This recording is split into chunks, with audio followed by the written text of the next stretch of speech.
And I want to thank God for another day clean. And I need to say that because that is my story.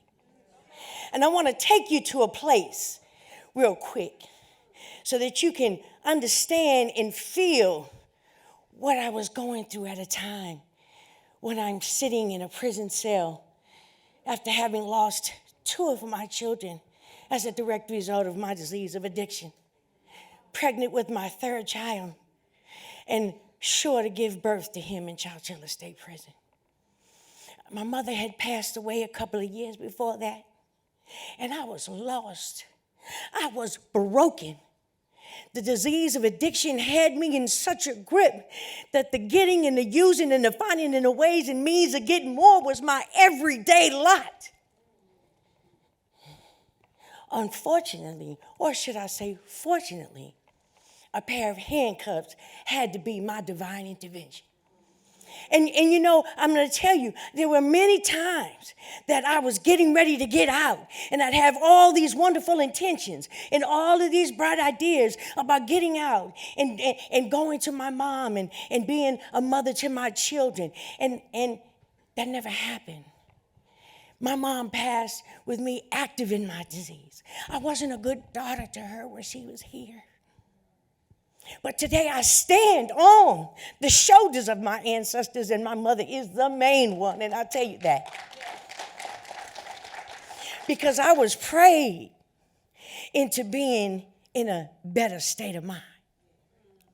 And the penitentiary taught me that I needed some good orderly direction, right? And what I needed was to be embraced by a community of folks who had been where I'd been and understood what it was like to be in the grip of the disease of addiction. You know, I have a fellowship in San Francisco, California, and Oakland, and all across California that have embraced me and have given me the love and support that I needed. And then when I got out of prison, you know, they give you $200 gate money, and they say, have a nice day, and we'll see you when you get back. And that was the mentality, because I was freer in the institution than I was on the street. Because the mentality that I had was imprisonment, right? Low self-esteem, low self-worth, childhood tragedy. And for me, I never went to high school. I always thought the streets had something more for me than in school. And so I never even saw the inside of a high school. But someone loved on me until I learned how to like myself. You don't understand what I'm talking about. Because when you have low self-esteem and you have low self-worth, you don't like what you see when you walking past the mirror. And today I like what I see. Today I like what I see. And I have prided myself in giving back. I went back to school because I could not help my children do homework because I couldn't read very well and I couldn't write. And so in order for me to talk about creating community, I had to create it at home, right? I had to show the importance of education to my children. And so I went back to school and I got that high school diploma. And then I went to City College. But did I believe that I could do that? No, others had to help me believe in me before I could believe in myself. And I went and I got those 7 certifications, an associate's degree, a bachelor's degree. And who'd have thought that I would complete a clinical master's degree with an undergrad in black psychology? So I worked tirelessly to help the next individual who's coming out of that institution. And I work in the institution because pre-release education is very, very important.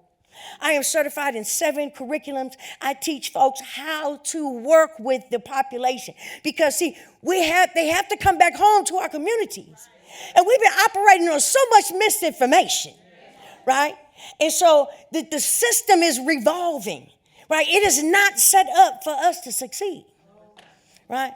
But there are institutions where rehabilitation is their top priority.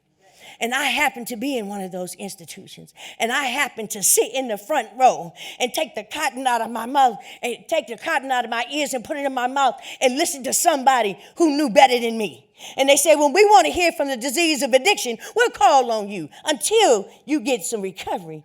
Keep your mouth shut and learn. For me, that is what I needed. I needed the support. I was like on an island by myself, and I needed a bridge over to the other side.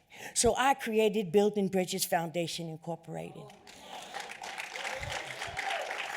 I created a curriculum for folks, whether pre-release or post-release, that from day one would help them with the resources in their community for them to get connected to help them in their recidivism. It is so difficult to get out. If you have nowhere to go, you're going back to where you came from.